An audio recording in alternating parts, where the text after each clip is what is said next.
মহিলাগুলো বলেছিল হালিমারে কাল সকালবেলা আমরা সন্তানের জন্য মক্কা নগর যাব রে হালিমা, তার জন্য আমরা আজকে মিটিং করলাম।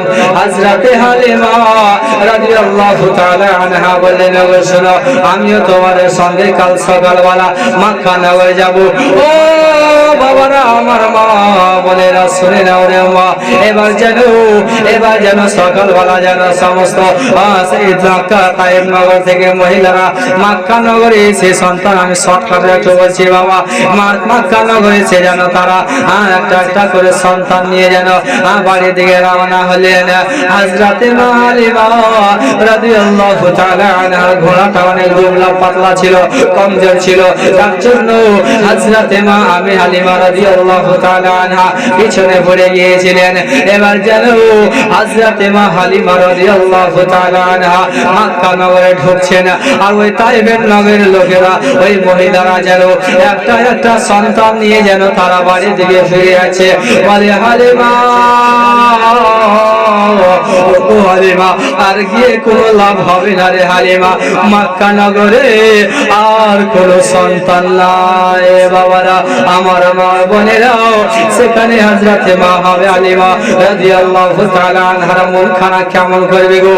ও বাবারা, আমার মা বোনেরা, হযরতে মা হালিমা রাদিয়াল্লাহু তাআলা আনহা বললেন, শোনো গো, আমি মক্কা নগরে এসেছি, যেহেতু আমি মক্কা নগরে কাবা ঘর তওয়াফ করে ফিরব, সন্তান পায় বা না পায় আমি কাবা ঘরে যাব। এবার যেন হযরতে মা হালিমা রাদিয়াল্লাহু তাআলা আনহা কাবা ঘরে বসে আছেন, বসে বসে কান্না করেছেন। সেখানে হযরতে আব্দুল মুত্তালিব রাদিয়াল্লাহু তাআলা আনহু ছিলেন। হযরতে আব্দুল মুত্তালিব রাদিয়াল্লাহু তাআলা আনহু বলেন, মা ও বেটি, তুমি কিসের জন্য কান্না করছো রে মা? তুমি হারিয়ে গিয়েছো না?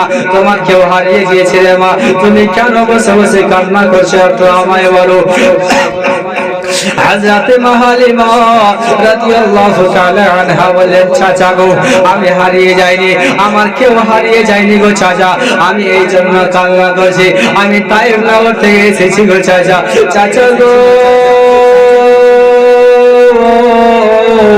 চাচা গো, আমার সঙ্গী সাথীরা একটি একটি করে সন্তান নিয়ে তারা বাড়ি ফিরে গেল গো চাচা, আমি এখন পর্যন্ত একটা সন্তান পাইনি গো চাচা, তার জন্য আমি এখানে বসে বসে কান্না করছি।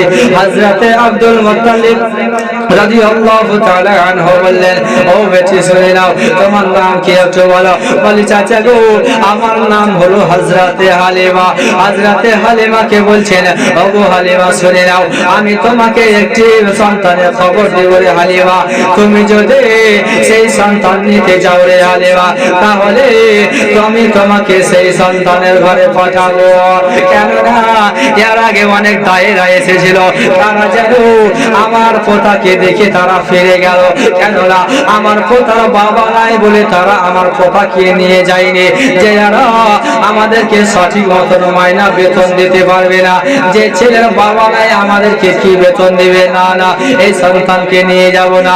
এ বেটি হালিমা, আমার পোতার বাবা নাই বলে কেউ নিয়ে গেল না রে হালিমা, তুমি যদি নিতে চাও রে হালিমা, তাহলে আমি তোমাকে আমার বৌমা আমিনার ঘরে পাঠাবো।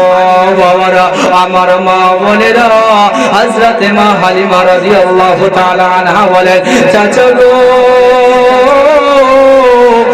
চাচা শুনে না, জেনে নাও, আমি এই কাবা ঘরে যে সন্তানের খবর পেলাম গো চাচা, চাচা গো, আল্লাহর কসম বলি চাচা, আমি ওই সন্তান ছাড়া আর অন্য কোনো সন্তান নেব না। চাচা, আমি যেহেতু কাবা ঘরে আমি বসে বসে যে সন্তানের খবর পেলাম, আল্লাহর কসম বলি, আমি ওই সন্তান ছাড়া অন্য সন্তান নেব না চাচা।